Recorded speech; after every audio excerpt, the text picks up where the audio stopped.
The grant of arms was given to me to symbolize exactly what I represent during my lifetime. The dragon represents my Chinese heritage, and it's very specific for Chinese, a very good luck sign, and it's a very powerful sign.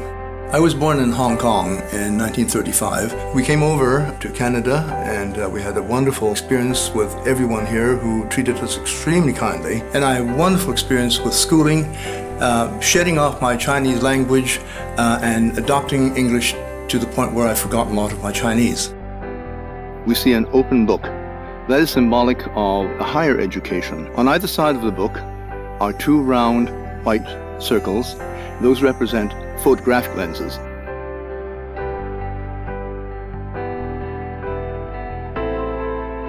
During public school, I developed a great interest in photography. In fact, my first camera was a small 8mm movie camera when I was age 11.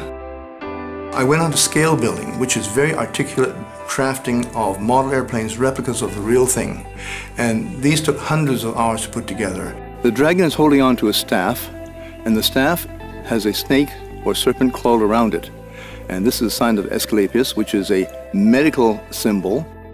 I applied for a position at the Scarborough Hospital, which was then Scarborough General Hospital, particularly because it had a burn unit. Because during my years as a resident, I did get a Master of Science in surgery, which was very much desired by the university and the hospital, and I did my research in burns. I was a patient of Dr. Poy's a long time ago, and I was in an accident at a summer camp, and I was badly scalded, and I was rushed to Scarborough General Hospital. At the time, it had the best burn unit, the only burn unit in Canada, and I received excellent care there for 2 long, difficult months of my life. In dealing with plastic surgery, whether it be cosmetic surgery, or whether it be reconstructive surgery, severe trauma, you have to empathize, not sympathize necessarily, but empathize with them. Feel what they are feeling, experience what they're experiencing, and that will help guide you through how to rehabilitate the patient. Because rehabilitation starts from the time of injury, particularly, or time of meeting with the patient. And your words are very important in recovery. You go along with them, you take them through every experience that is negative. And if they have faith in you, they'll develop a strength that will ride them through whatever emotional trauma or physical trauma that they're experiencing. I remember distinctly, I was 5 years old and I knew I wanted to be a doctor. But going through the experience of being a patient first, and as a child especially, I relied tremendously on my relationship with Dr. Poy as a patient-physician relationship. It became a model, a template for my own relationships with patients later on. Since there were only 2 plastic surgeons when I started with Dr. Carlson, and we had the greatest number of trauma cases, I was rarely home. We're so busy. And it's very trying on surgeons, particularly in trauma, to have a family, to be close enough that you can enjoy time with them and time with you. So it's a great personal sacrifice, but it's such rewarding work that was worth every minute of it. I think Dr. Poy is a rare individual because he genuinely likes people. And I think this is an extremely valuable quality in a surgeon, because having surgery is very scary.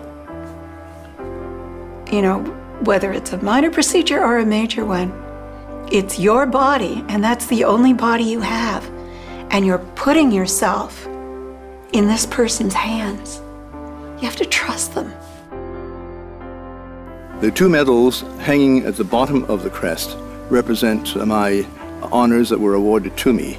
The one on the left is the Officer of the Order of Canada Award, and the one to its side is the St. John's Ambulance Cross. I'm an Officer of the Order of St. John. Because I feel very strongly about leadership in any walk of life, leadership skills are learned, and particularly in the Army. And I mention the Army because I became part of it unwittingly when I was asked one day to become an honorary lieutenant colonel and subsequently honorary colonel of the Queen's York Rangers 1st American Regiment. They're a reservist unit that is the oldest in Canada, and I was extremely delighted and privileged to serve in that role. The inscription says, Spiritatutus mortalitatem transcendit, which translated means spirituality transcends mortality. And this is my motto in life. As I was nearing my 28th year of practice, I thought, as I did originally, even in my formative years, that there was so much more in life to do. And since I was getting on in years, and I felt I had contributed to everything I could at our hospital and to the plastic surgery community and to also the community of our city, I thought it was time to say goodbye to my surgical practice, ready to move on to other endeavors. I miss the hospital very, very much. And people ask me, do I dream about surgery? I certainly do. But fortunately, everything proceeds along well without any problems, and that's a real dream.